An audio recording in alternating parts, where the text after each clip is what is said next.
Your Royal Highnesses, Your Excellencies, ladies and gentlemen, dear friends, welcome to the third edition of the FII Priority Summit in Miami.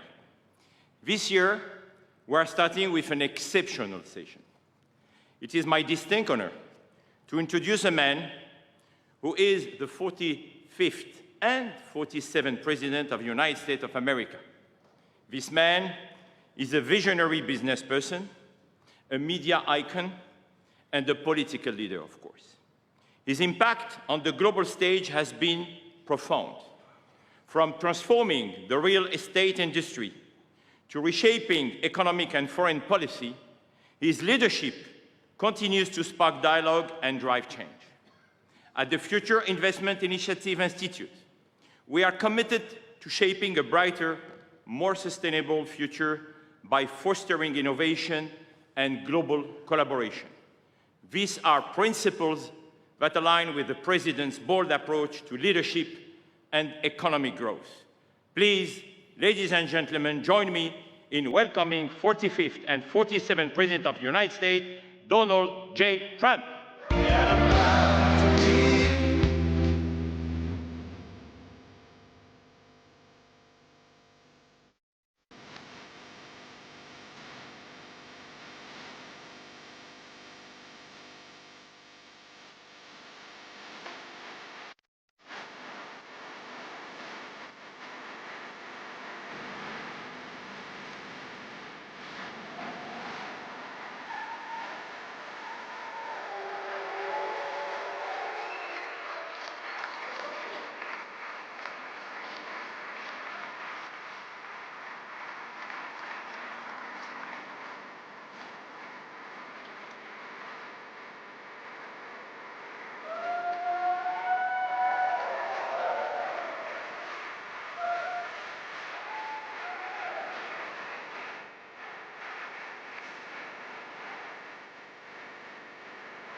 Thank you very much.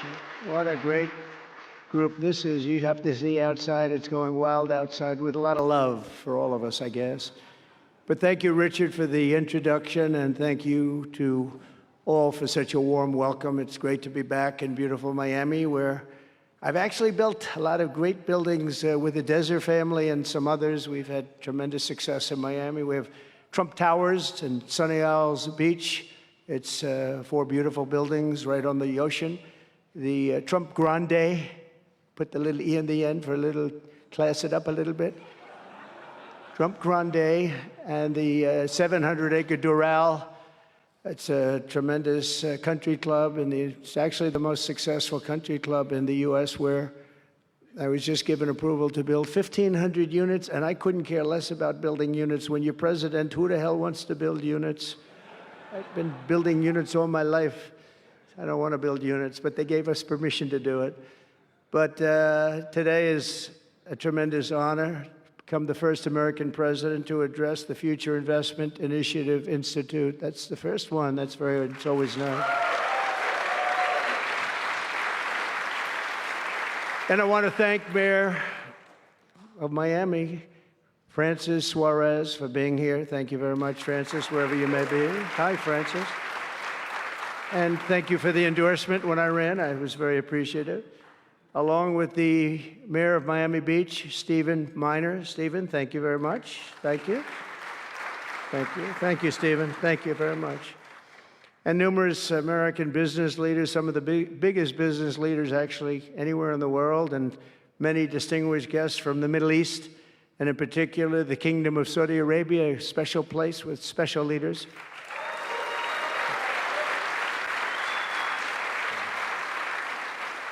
And including FII Institute Chairman and Governor of the Public Investment Fund, which is a seriously big fund. Yasser, I see you there. Stand up, Yasser. Everyone knows Yasser. Thank you. Great guy, great person. And Finance Minister Mohammed, thank you very much. Thank you, thank you very much. Good to see you again. That's pretty good, Finance Minister of that part of the world. That's not bad. Other parts of the world, not so good, but that one is good. And many other senior government leaders. I also want to recognize the Kingdom's ambassador to the United States, Her Royal Highness Princess Rima. Ooh, very popular. Very popular. Wow, that's very nice. Sitting next to Elon. Wow, you couldn't do better than that, huh? As well as my own special envoy to the Middle East, who's really done a fantastic job, Steve Witkoff. Thank you, Steve. He's been busy. And Michael Waltz is here. Where is Michael? Michael's been so busy. They've been going back and forth and back, and a woman who is just voted the most powerful woman anywhere in the world. No, I'm going to go with Princess Rima, but she was voted the most powerful woman anywhere in the world, Susie Wiles. Thank you. Thank you. Most powerful woman. That's pretty good. We have to talk to you about that, Susie. It's pretty good. And also, we all know Jared Kushner, a very special guy. Thank you, Jared. Thank you, Jared. And Elon Musk. He's been making a little news lately, hasn't he, though? Very positive news. Stand up, Elon. He's a great guy.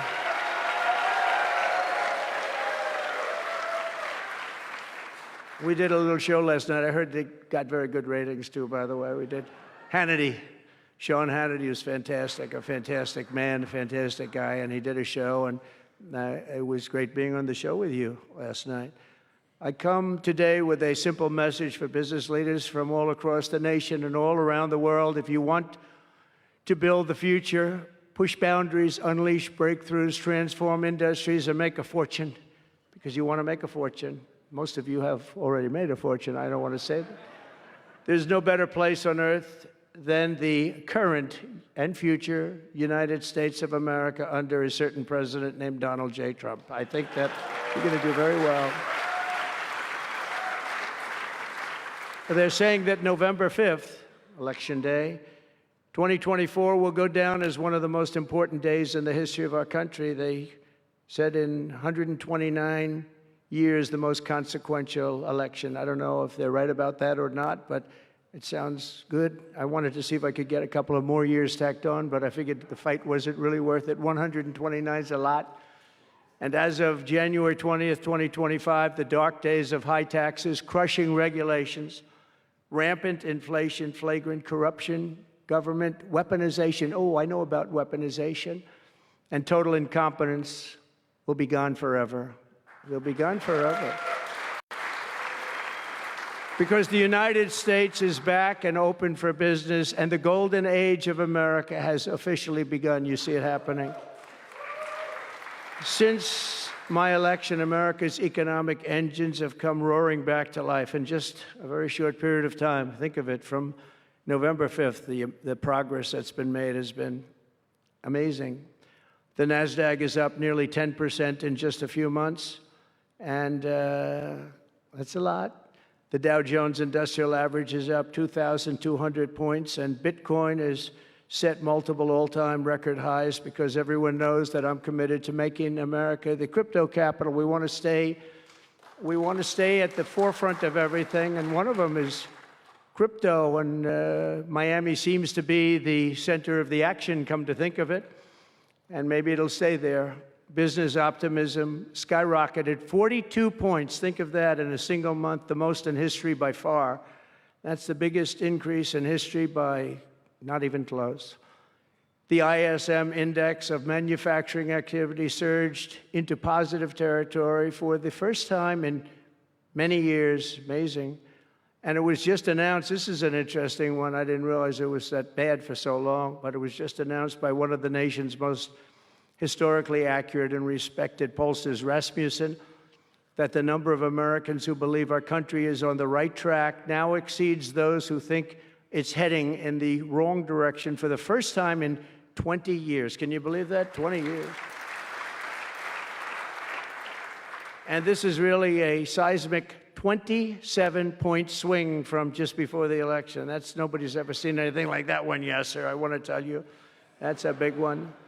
The best and most successful business leaders on earth are now racing to invest in the United States. Since November, DeMac has announced plans to invest $40 billion in the U.S., creating at least 10,000 jobs. SoftBank has announced investments of between $100 and $200 billion, creating at least 100,000 American jobs.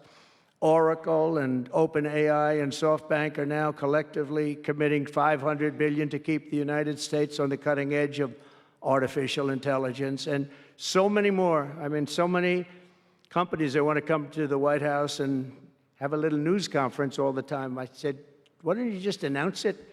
But they want to come, and I'll do that. I don't mind doing that. I say anytime they want to go 10 billion or more, I'm there. 10 billion or more. But on his recent visit to the White House, the Prime Minister of Japan announced he anticipates Japanese investment in the United States of well over $1 trillion, and we're working on an Alaska pipeline already, which is the closest point to Asia. And as you know, the ANWR, which we've started, Ronald Reagan couldn't get it approved. Nobody could get it approved for so many years. Couldn't get it approved. I got it approved. Actually, I got it approved twice. I got it approved, and Biden ended it. That was a shocker, but we just got it approved again. And we're going to be, it's probably the largest deposit maybe anywhere in the world, just by itself. It's, they say, of similar size to Saudi Arabia, so we hope that's correct. But all of this is only happening because of the world-changing results of the 2024 election. We won the House. We won the Senate, the White House, and the Electoral College, and the popular vote in a landslide. We also won all 7 swing states, and all 50 states shifted in the Republican direction for the first time ever. So every state, every single state of the 50 states shifted Republican. That's never happened before. Either way, it's never happened. And 85% of counties voted for Trump. Think of that. So you have 2,600 counties versus 525. 2,600, think of that. That's why when you look at the election map after it was all done, the certified map, the whole thing was red. 2,600 versus 500. It's a big difference. Nobody's seen anything like it, actually. So as a result of this very historic victory, investors from all over the planet once again have confidence in America's future and respect for America's leaders. And it's about time we get a little respect. The last administration was the worst and most incompetent in the history of our country, but we are moving quickly to fix every single disaster Joe Biden created and make America stronger and more prosperous than ever before.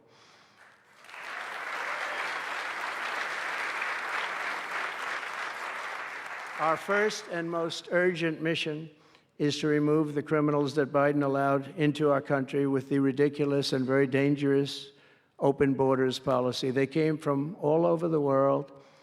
They came from prisons and jails. They came from mental institutions and insane asylums. They were gang members. They were drug lords. They came from all over, and they were allowed to come into our country. And we're getting them out in record levels, just like they came in record levels. I want to thank Tom Homan and Christie, who was she's doing a fantastic job, governor of South Dakota, and Tom Homan, and they are doing a fantastic job. And the results are incredible. And every country is taking them back. They're sending their criminals to us, and they're all taking them back. We had a little problem with a couple of them that ended very quickly. And because some said, we don't really want MS-13 back in our country. But I said, congratulations, you're taking them back. And they take them back. And by the way, Europe and other places ought to start also doing that. They better start looking at immigration, because it's really hurting Europe very, very badly. And they better get smart, and they better get tough before it's too late. We're also working to end the highest inflation in our country's history, all caused because they played with our energy policy and wasted money on the Green New Scam and other things such as that. And they wasted monies at never seen before levels. If Joe Biden had simply held federal spending at the pre-pandemic levels we had in 2019, we would have virtually no inflation. We're trying to balance the budget immediately, and because of the tariff income, which is really, it's already turned out to be amazing, actually. It's really meant more for bringing countries and companies into our country, but the numbers are rather staggering, because we're the big piggy bank that everybody wants to be, and they can play games and they can say, well, there'll be retribution and, equal this and that, but they can't be equal. But we want to keep it so that we're the big piggy bank. And if we had years like we did the last 4 years, that wouldn't have lasted too long. So we're not promising it, but, all of these things could happen. We hope to balance our budget. So I don't want to promise it, because if I do and we come about $10 short, the fake news media back there would say, we have breaking news. He did not make it. He did not make it. But we'll get it done very soon. It might not be this year, but it could be this year. Actually, we have a chance at getting it even this year, which people would be shocked at, because they were talking about 10 years, 15 years, 20 years from now.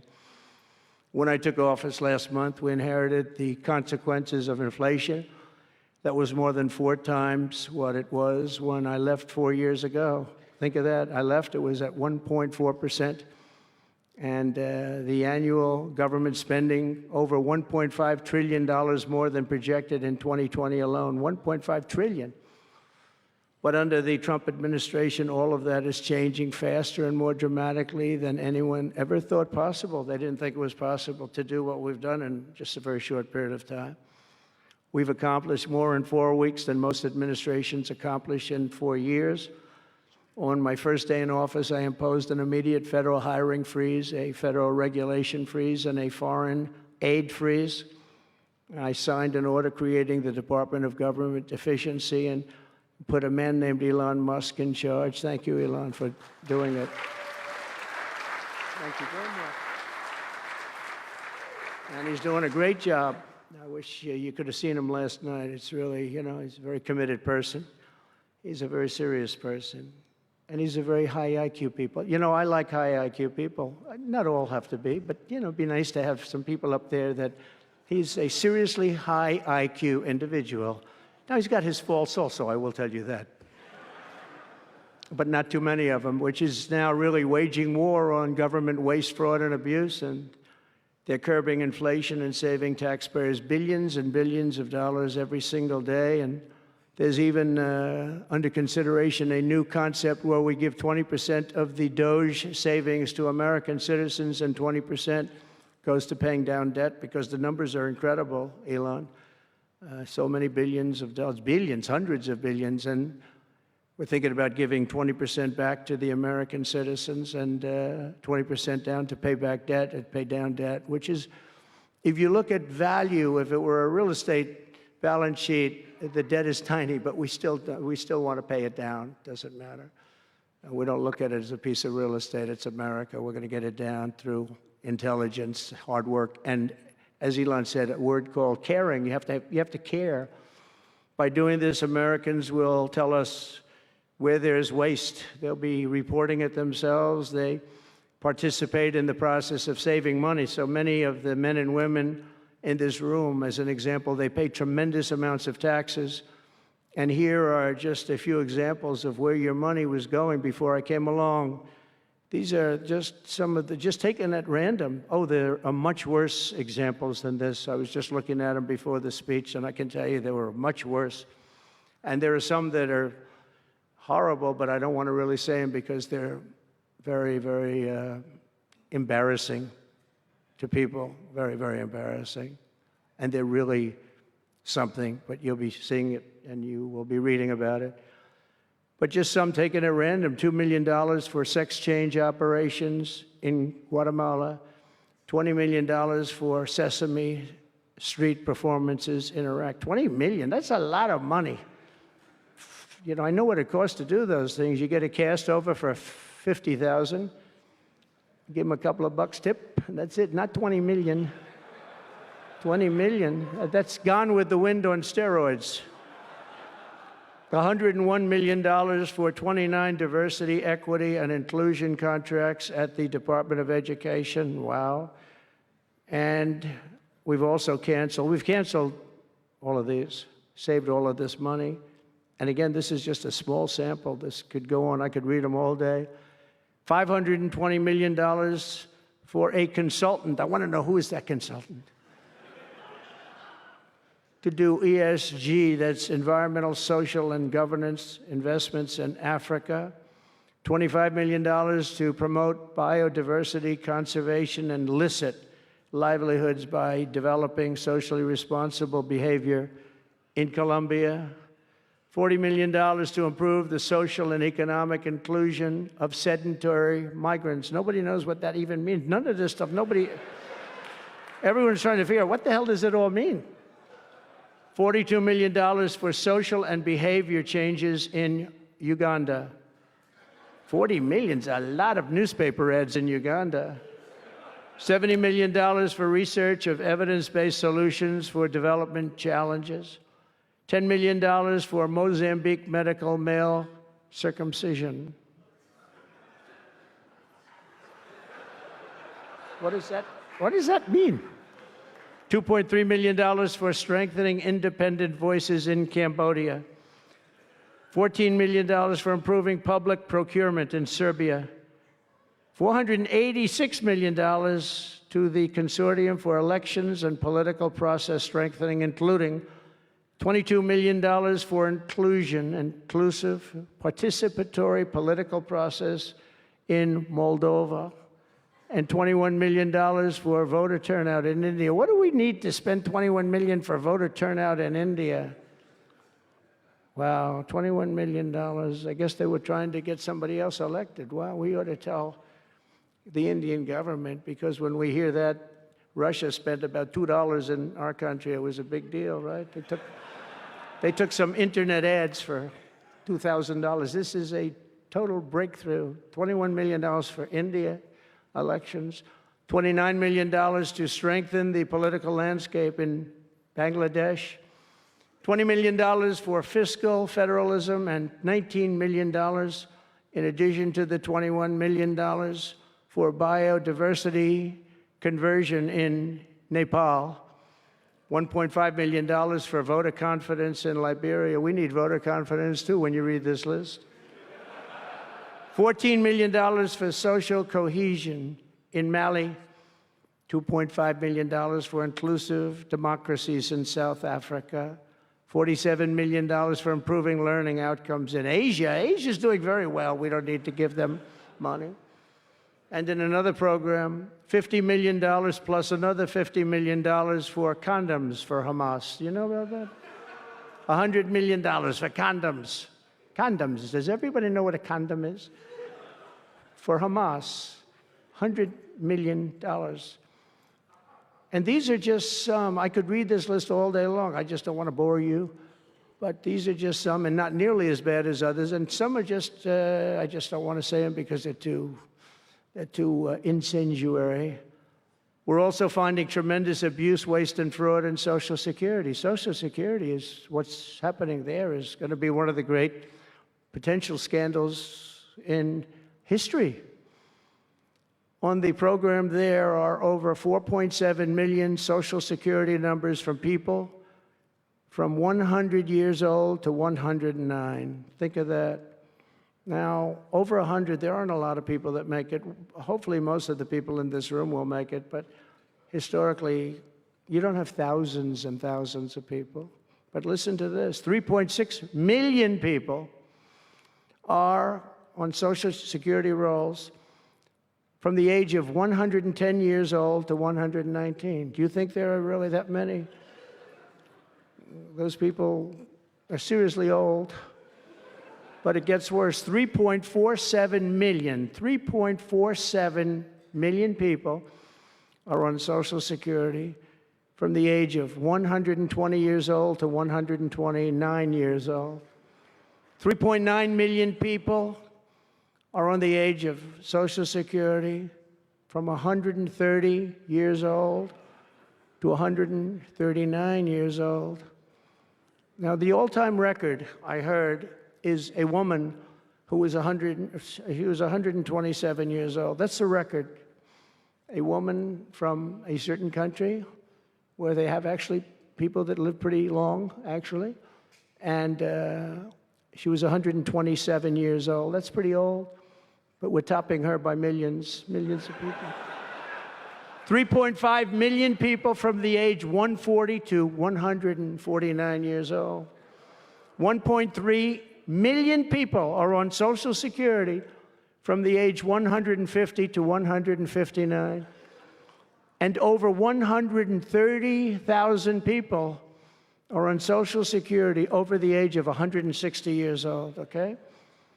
Including 1,039 people, think of it, over 1,000 people between the ages of 220 to 229. And one person between the age of 240 years old to 249. And the record topper, there is one person on Social Security who's 360 years old, which is approximately 110 years older than our country.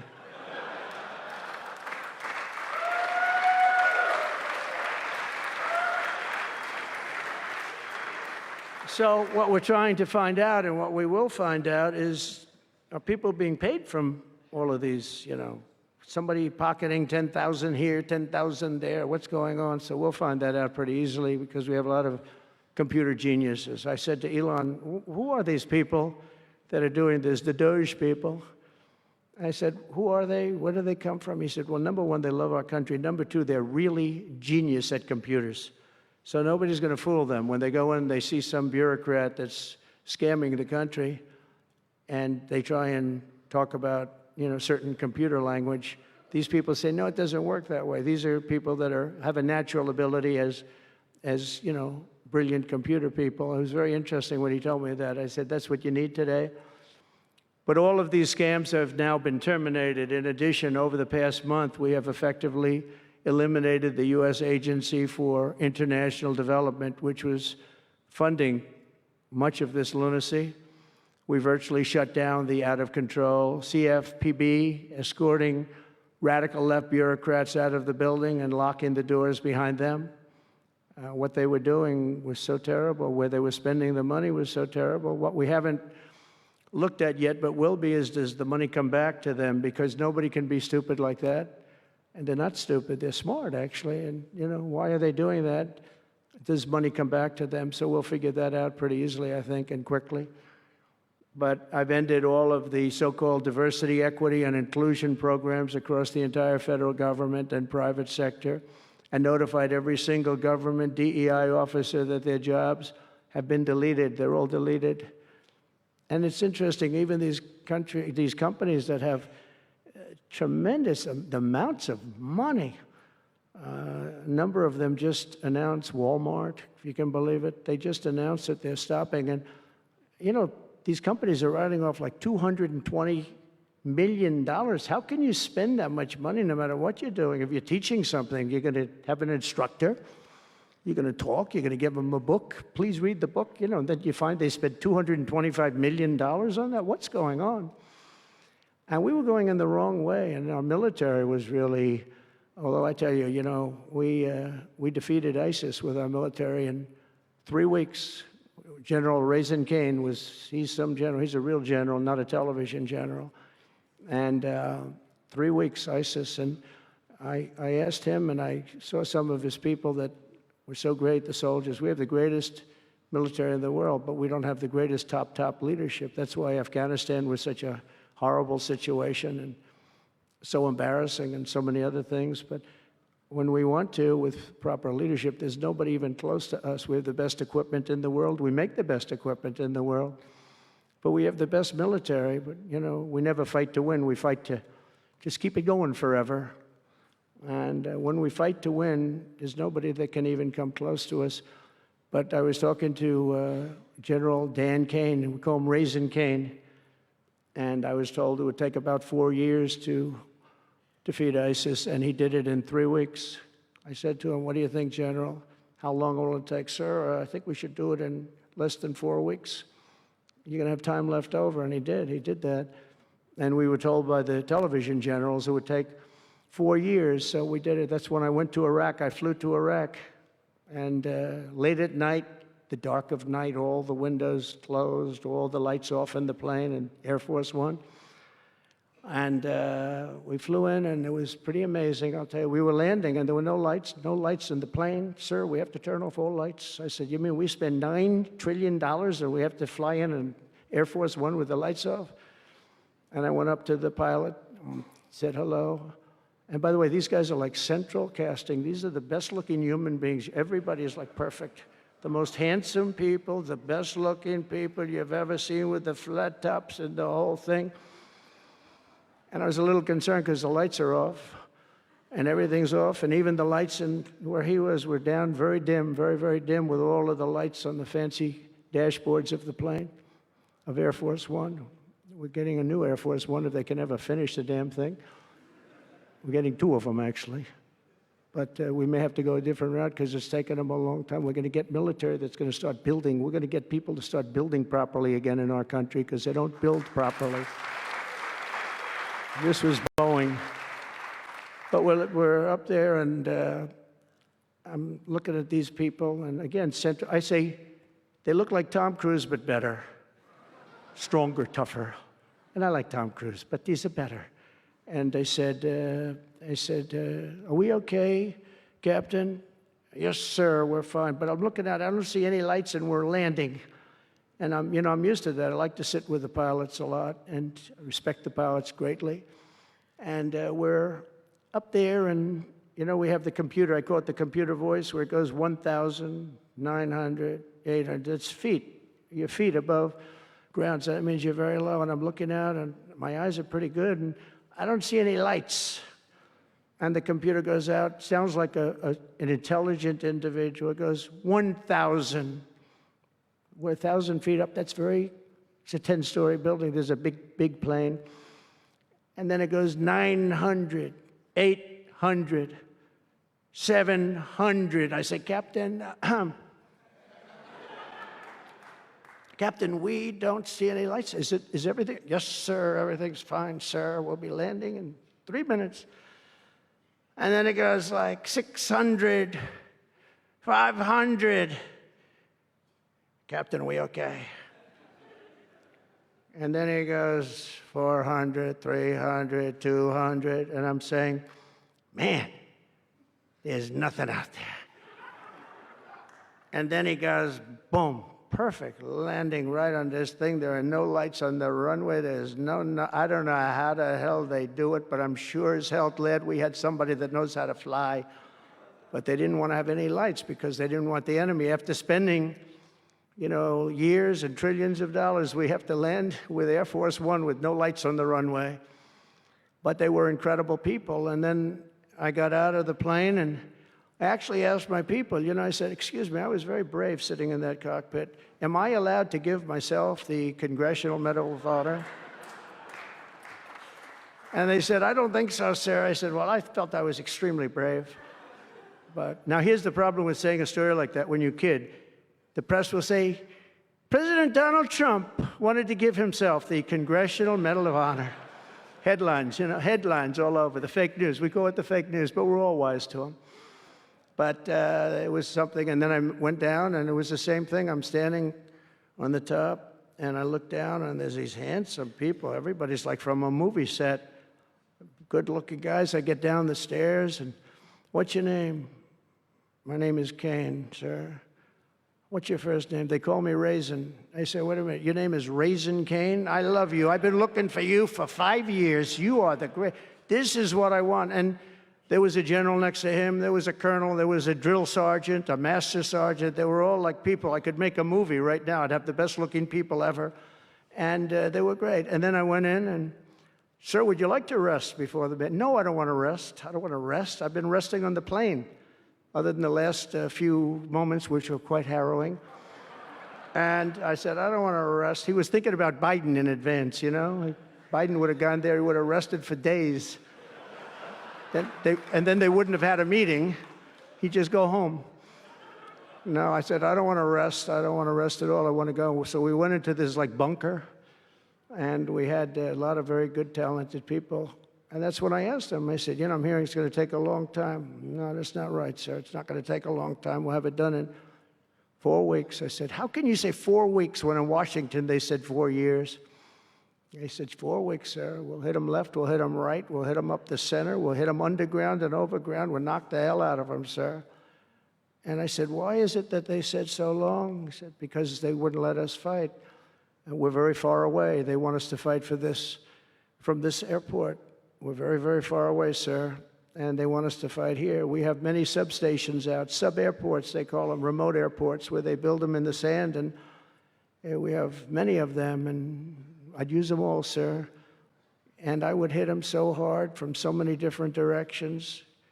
I said, well, what do you think? He said, you just let me know. And I called him back, and I said, go ahead and do it. Are you sure you can do this, General? I said, yes, sir. And he did it actually in 3 weeks. It was over 100% of people that are really hurting the Middle East, hurting the world. And it was done. And we have, I'm telling you, we have the greatest military in the world, but you have to use the right people. But there's nothing like what they were able to do in that case and in other cases, wherever I gave them something, it was done incredibly well and you know many of the instances because it's been well reported, but we've also required, and so we have a country that's a great country. It's a strong country, but it's a country that's just now gaining its respect back to the levels that it should have never lost. We were being laughed at by the entire world, but we're not being laughed at anymore. But we've also required that all federal employees must once again show up to work. It's a new phenomena, you know, since COVID. Show up to work in person like the rest of us. So, I mean, it doesn't work when you don't show up. And I see companies now are all going back to it. They're all going back. It's great. I watch some of the big business leaders saying, we absolutely are going back. You can't work at home. They're not working. They're playing tennis, they're playing golf, or they have other jobs. But they're not working, or they're certainly not working hard. You could never build a company or a country with that. So we have a very strong policy, and if they don't show up to work, they get fired. And we're trying to make our government smaller but much stronger.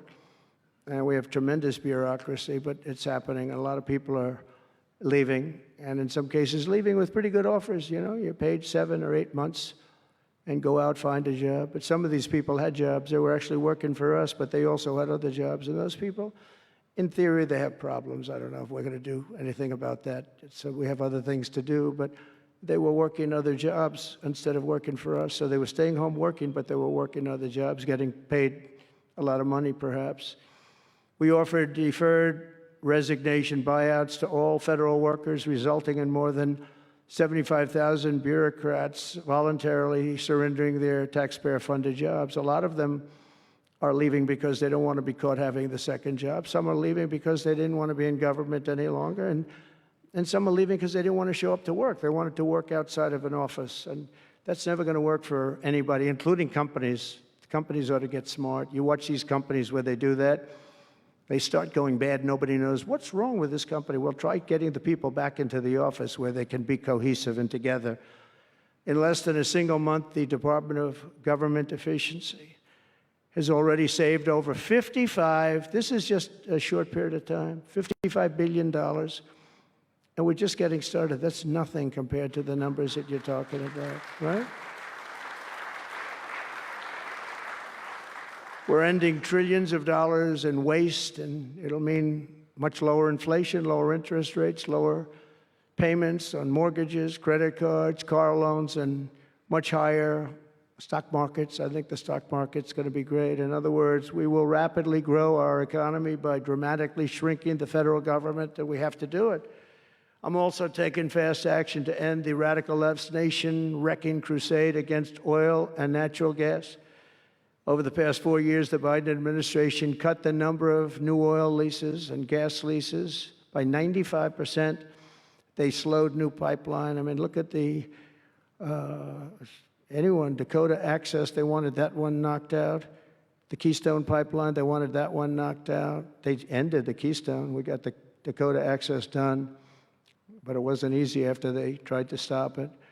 They slowed new oil and gas pipeline construction to virtually a halt. They shut down 38% of active oil and gas rigs in the United States, but they love the wind turbines. They go round and round and round, and if the wind doesn't blow, they got problems.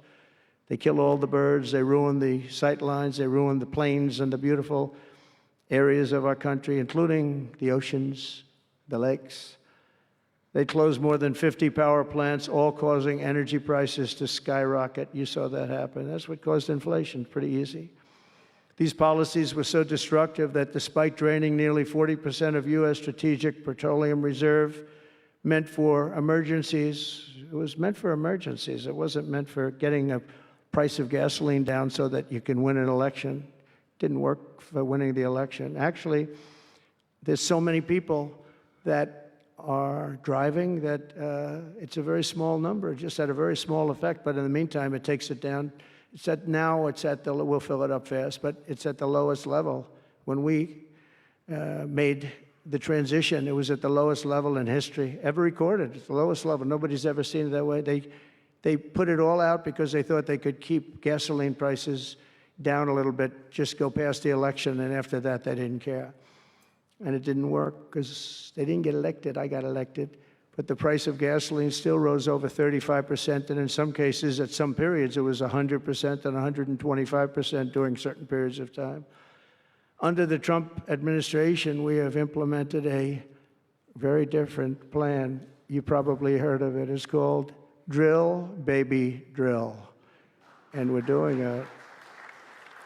The world runs on low-cost energy, and energy-producing nations like us have nothing to apologize for. We have more energy than any other nation in the world, and we're going to use it. And we're going to use it on AI plants. I was telling some of the people that came in that, they're very interested. Everybody's talking about AI. I hope you're right. I don't know. Who knows?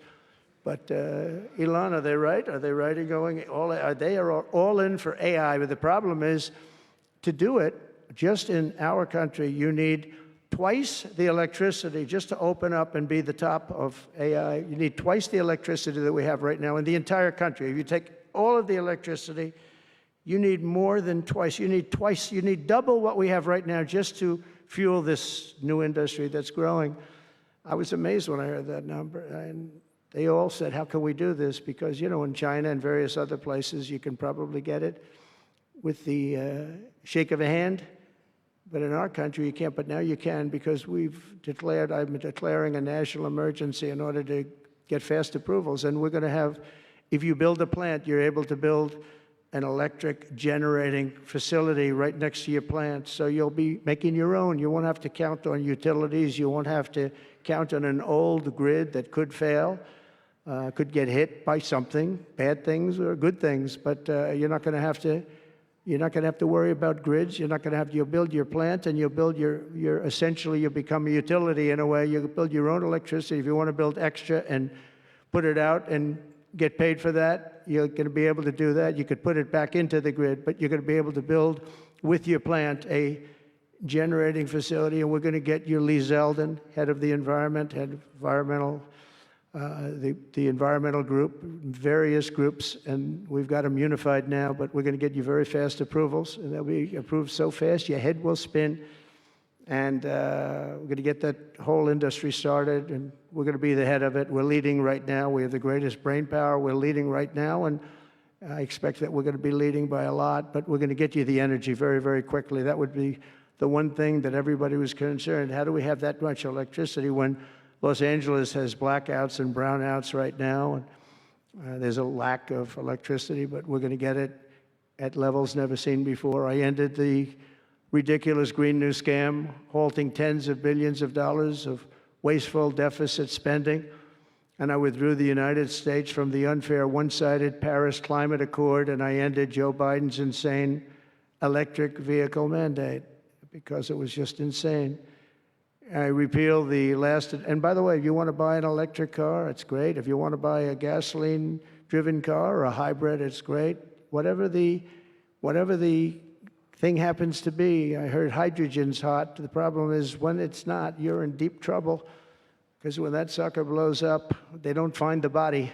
So that's one that I said, you know what, let's take a pass on that one. They said it's good, but when it's bad, it's really bad. You find the bodies on trees, on the side of a tree. I said, I think we'll pass on that one, right? We're not going to want that one. But you never know. Maybe someday it'll be good, but it doesn't sound like it's off to a good start. I repealed the last administration's very destructive natural gas export ban. And last week, we approved our first new liquefied natural gas export license, and we have literally hundreds of people that want to export. I recently met with the Japanese Prime Minister, Shiba, to discuss large increases in American oil and gas exports. They want it so badly. They said we went to the Biden administration, they wouldn't sell it. They wouldn't sell it. Nobody knows why. Biden didn't know why either. They asked him, I don't know. They did, oh, I didn't know that. But we're going to sell it. And the new project in Alaska is going to feed all of Asia. We're going to take care of all of Asia. We have so much oil and gas, like very few people, like very few countries have, like really actually no country has. I also met with Prime Minister Modi of India, who wants to greatly expand India's purchase of American energy, and my administration has also launched the most aggressive deregulation program of any nation in history. Under my executive order, for every one new regulation added, 10 old regulations have to be eliminated. And you know, in our first term, which was actually an incredible success, we had the greatest economy in history until COVID, and even after that, we did great. The stock market was higher. If you think of it, it was higher after the fact. After we went through that whole thing, it was higher than it was just prior to COVID coming in, which is a pretty amazing thing. But we did a great job on that, but it was a terrible thing for the world. The whole world suffered. It suffered terribly, including China, including other countries. It was a terrible period of time. But despite that, we did well. But we had the greatest economy in the history of our country. And I think this time we're going to do even better. We were artificially hurt by COVID. We had to focus on that instead of focusing on, but just prior to COVID coming in, there's never been anything like what we did, what we achieved.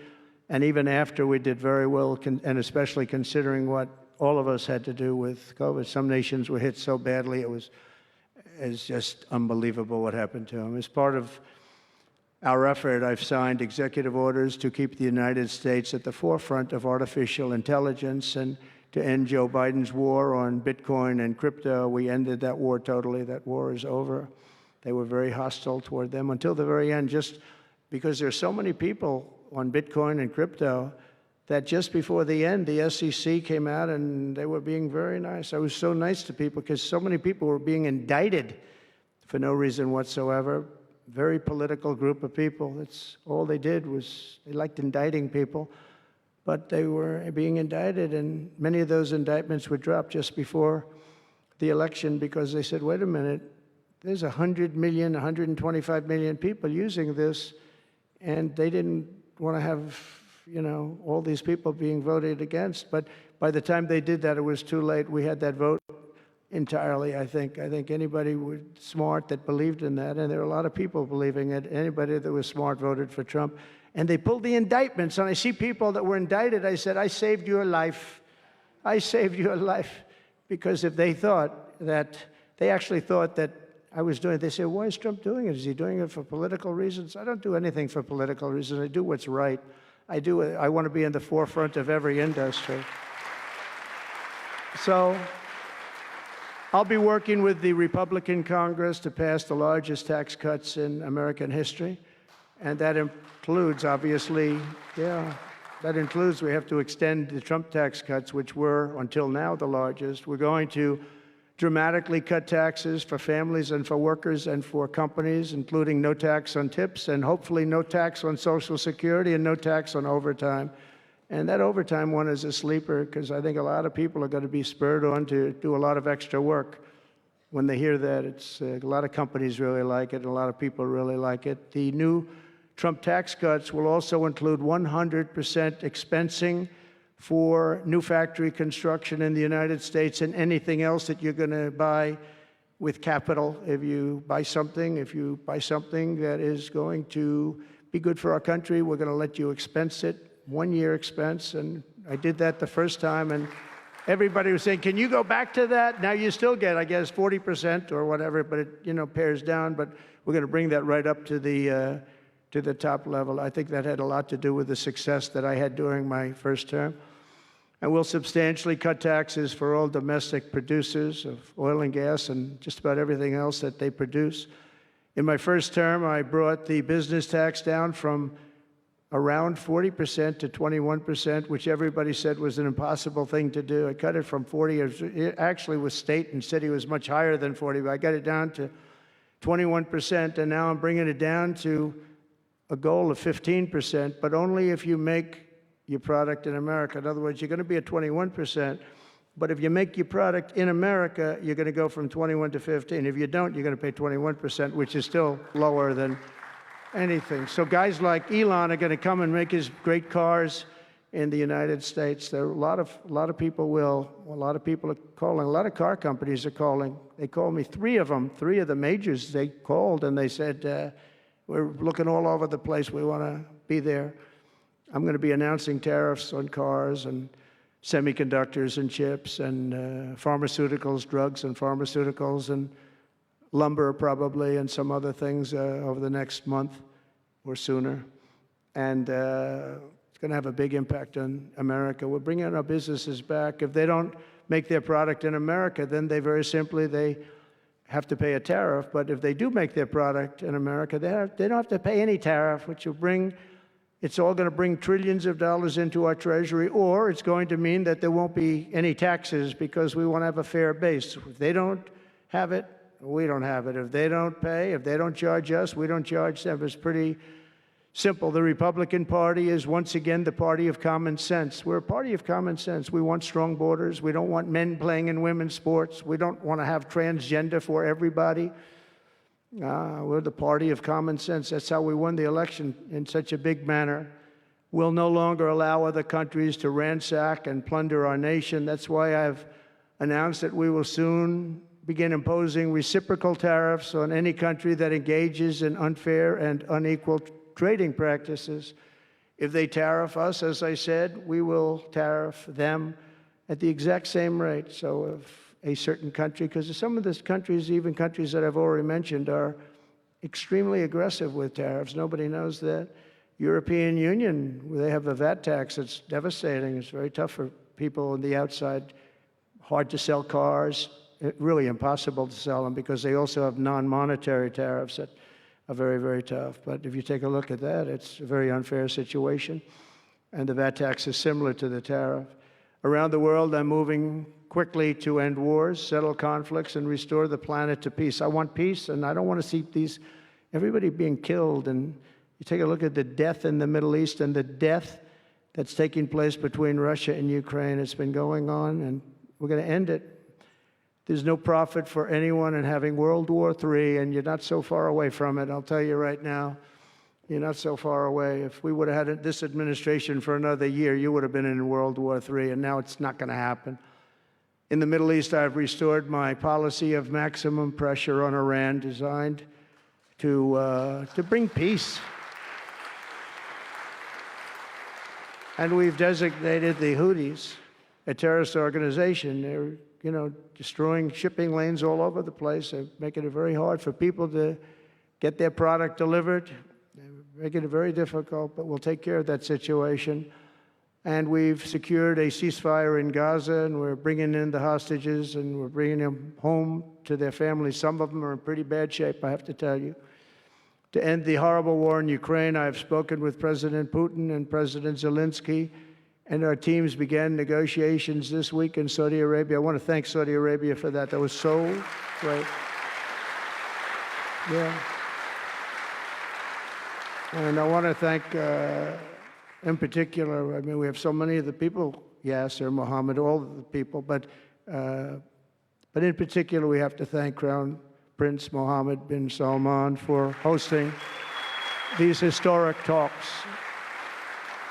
And talks that went very, very well. Steve was there, Steve Witkoff was there, and Michael was there, Michael Waltz and others, and they really went well. It's a big step. We got to get that war over with. You have to see the people that are dying. I look at the pictures, the satellite pictures of the field. It's a level field, and it looks like a modern-day version of Gettysburg, and you know what that means. It is just carnage. It's horrible.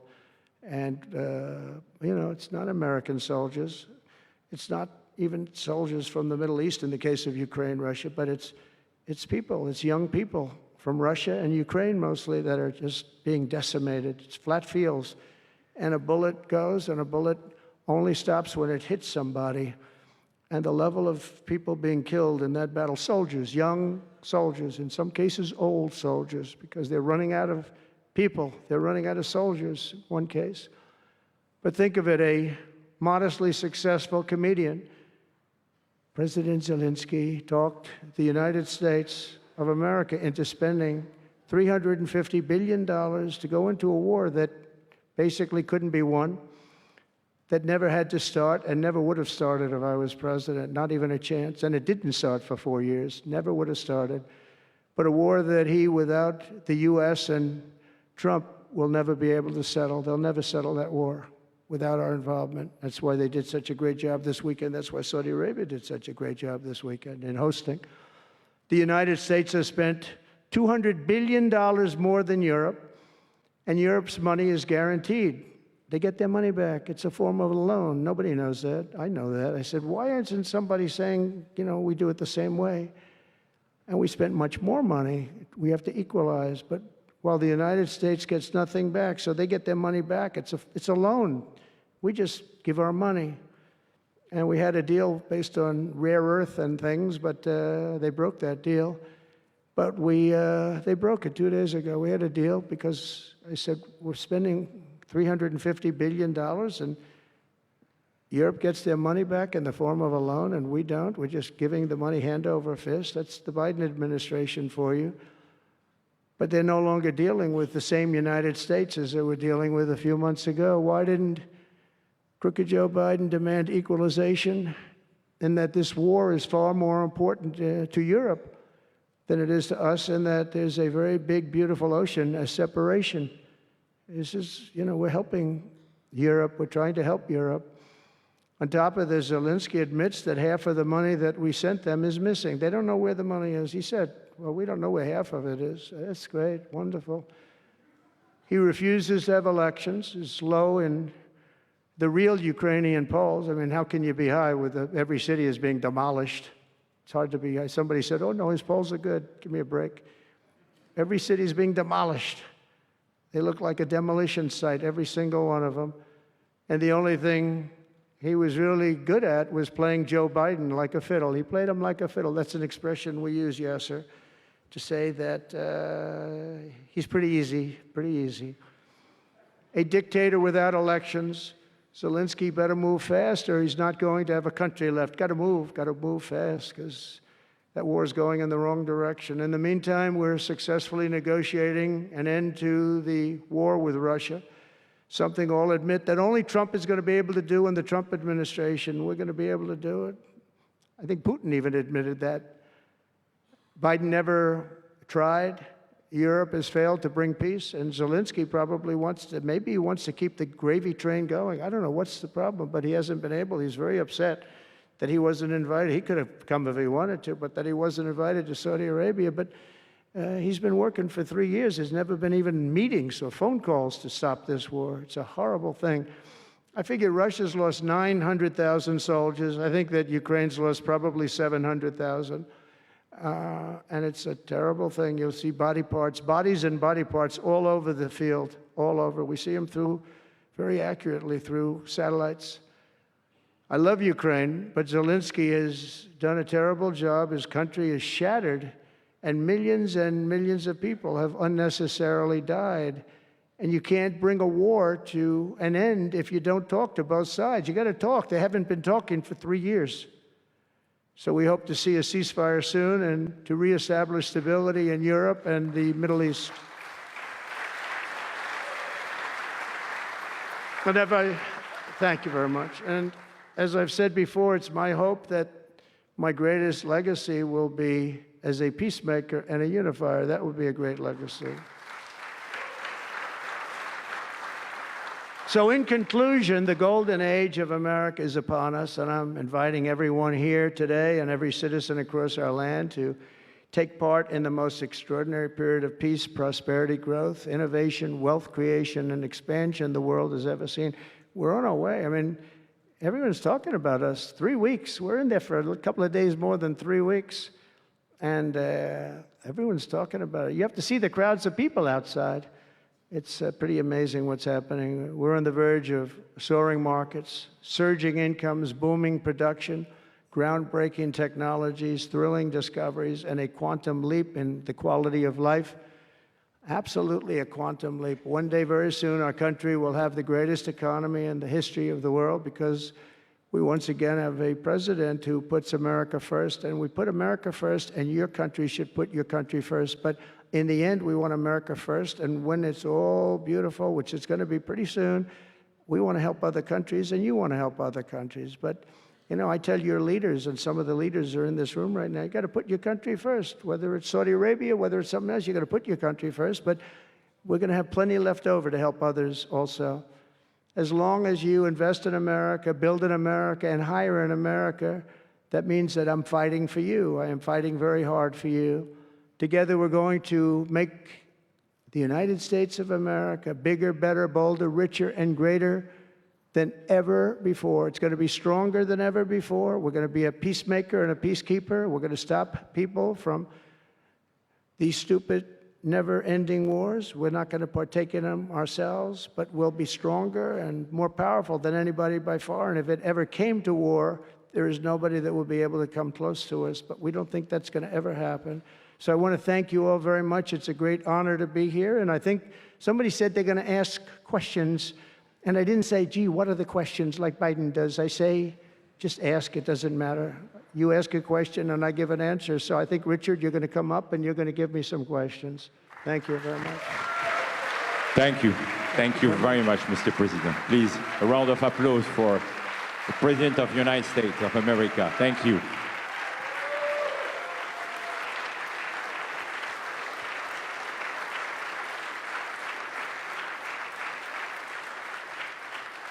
Mr. President, thank you for accepting to take a few questions. 20 years ago, I don't know if you will remember, we were under the same roof in Orlando, and you were delivering an amazing speech in front of 3,000 sales reps, giving them the best advice to be successful. So what is the best piece of advice that you have ever received? Well, I think it was watching my father. You know, my father was a very hard worker, and he just worked hard. And he was very smart. He had good genetics. His brother was the longest-serving professor in the history of MIT, Dr. John Trump. And my father was every bit as smart. But my father had to work. He was older, and he put his brother through school. In fact, he once said, boy, I put him through so much school. He had 3 different degrees. And they asked him to stay on at MIT. But my father was the same ilk. And I noticed that my father was a happy man. And what he did is he worked. He just worked all the time. He worked. And he loved it.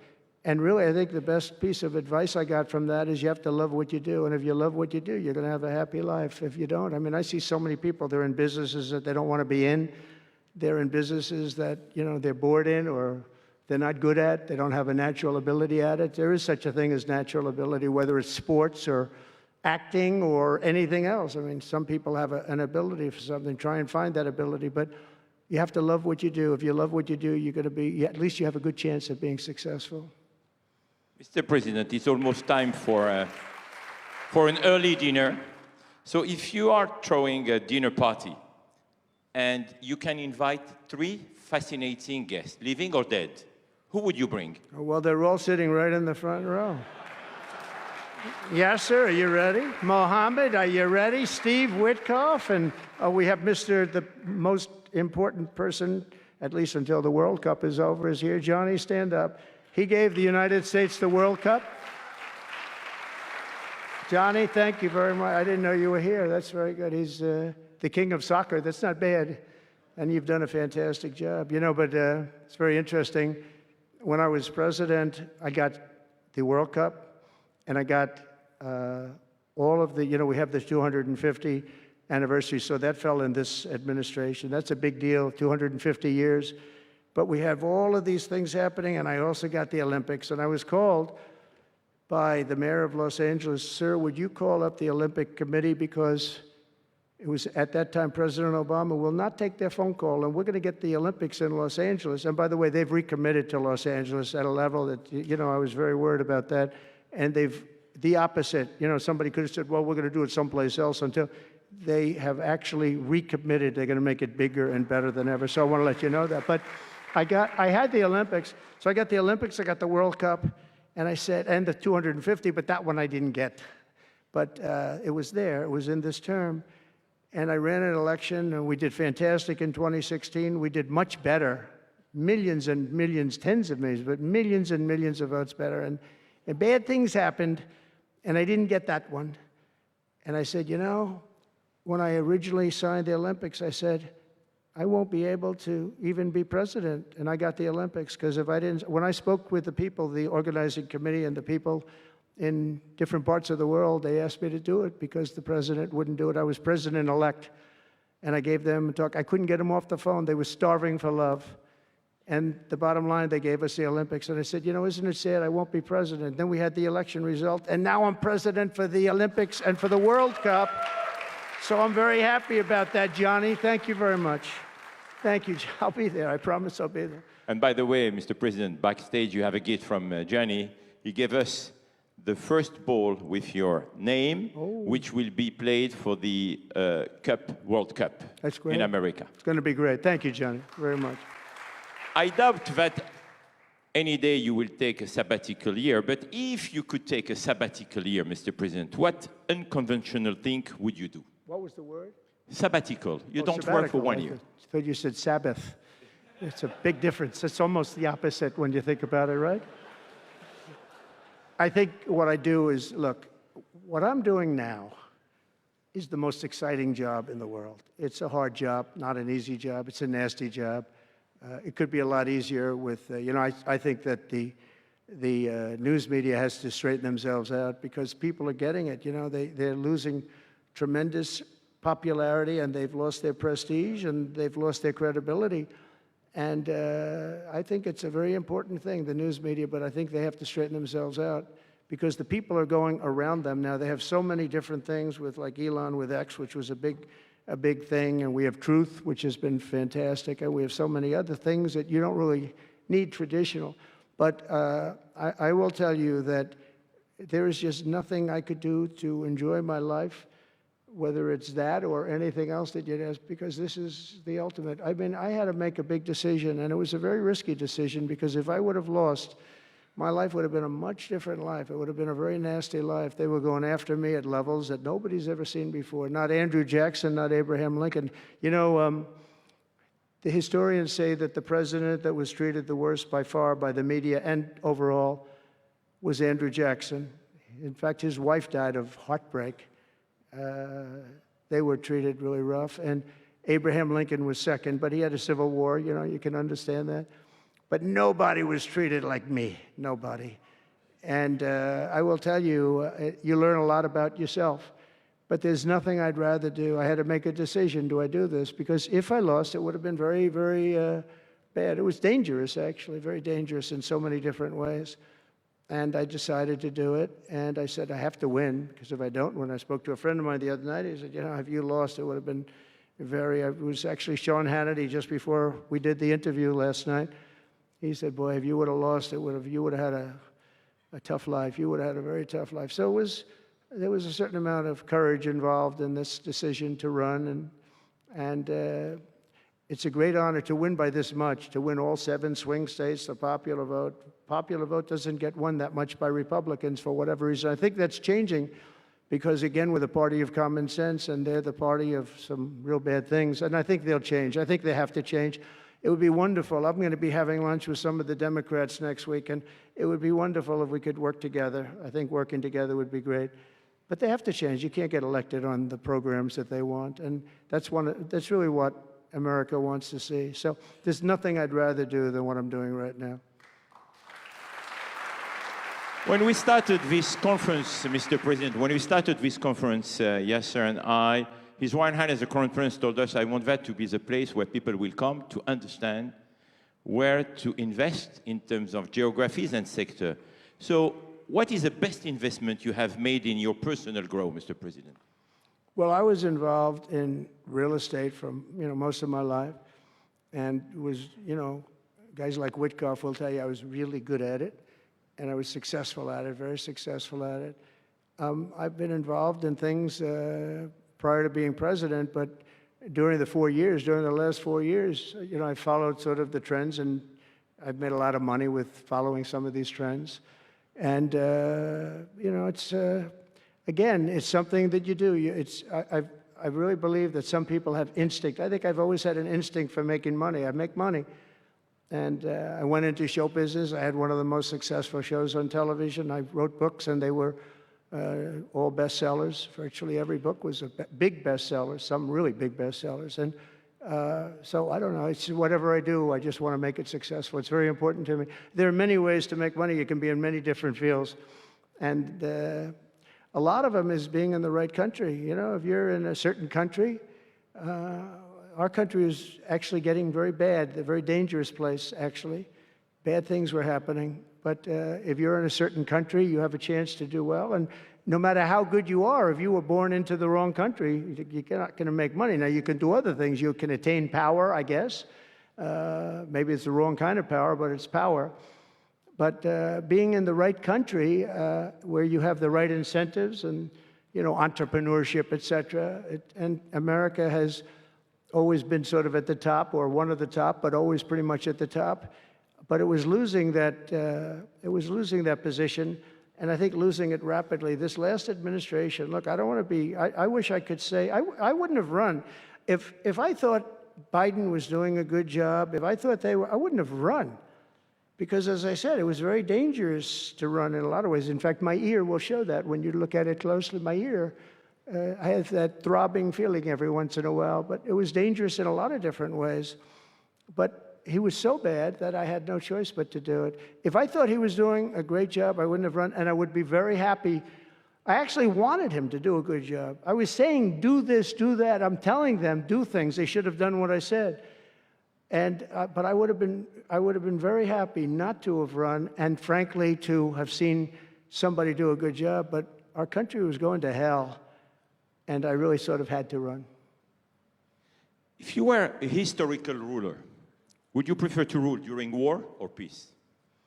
Well, I want to be, again, a peacemaker, and I want to keep us out of war. But sometimes to do that, you have to have a very strong country. You have to have a very strong military. And as I said, we have a much stronger military than anyone would know. We have the best equipment. And I bought a lot of it. I rebuilt our military in the first 4 years. I rebuilt it. We gave a lot of it away to Afghanistan, to the Taliban, stupidly, but that's a very small amount relative. It was billions and billions, but it's still a very small amount relatively to what we built. But I largely rebuilt our military. Now I'm going to have to do it again because so much has been given away, so much has been treated so badly. But to keep peace, you really have to, I have a thing, strength through, and I mean it, you really have it. you have strength, and you need the strength, but it's really peace through strength, because without the strength, it's going to be very hard to have peace, because you're going to be taken over, bad things are going to happen. So you really want to have peace through strength, and that's where I've done it. Having strength, having power in that sense to protect yourself and your people is a very important thing. Hopefully you don't have to use that power. I would tell you, I was dealing with President Putin very successfully on denuclearization. We were talking about it very seriously, and then COVID came and lots of things came, and we had also talked to China about it. Now, Russia and us have the biggest nuclear by far. China is not close, but they will be close. In 3 or 4 years or 5 years, they'll be equal. But we were going to talk to China, and I spoke to President Xi about it very successfully. I think we were going to denuclearize it. We had to get the smaller nuclear powers, of which there are 4, 3 maybe, but 4 probably, to do something. We would have been able to do that. But I was having very strong talks with President Putin about denuclearization.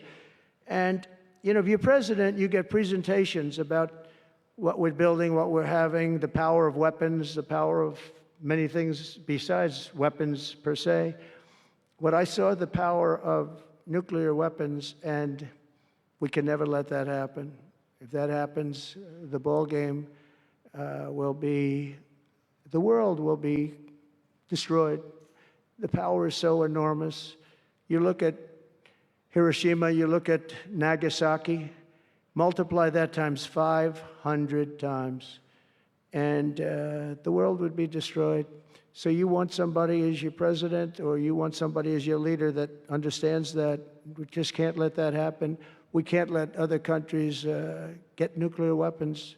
Not only Iran. Iran is a good example, and maybe the one that people think about, but we can't let that happen. The power of weaponry today is so enormous that the world would disintegrate, so we can't let it happen. Mr. President, if you had to describe United States of America in just 3 words, what would they be? In 3 words? 3 words. Love, respect, and strength. That's a tough question. That might be my best answer, Yasser. That reminds me of high school, that one, but that may have been the toughest question, actually. Do you think Joe Biden could have done that? I don't think so. I don't think so. We're almost at the end, Mr. President, but talking about United States of America, what is one cultural habit in the US business that the rest of the world could learn from?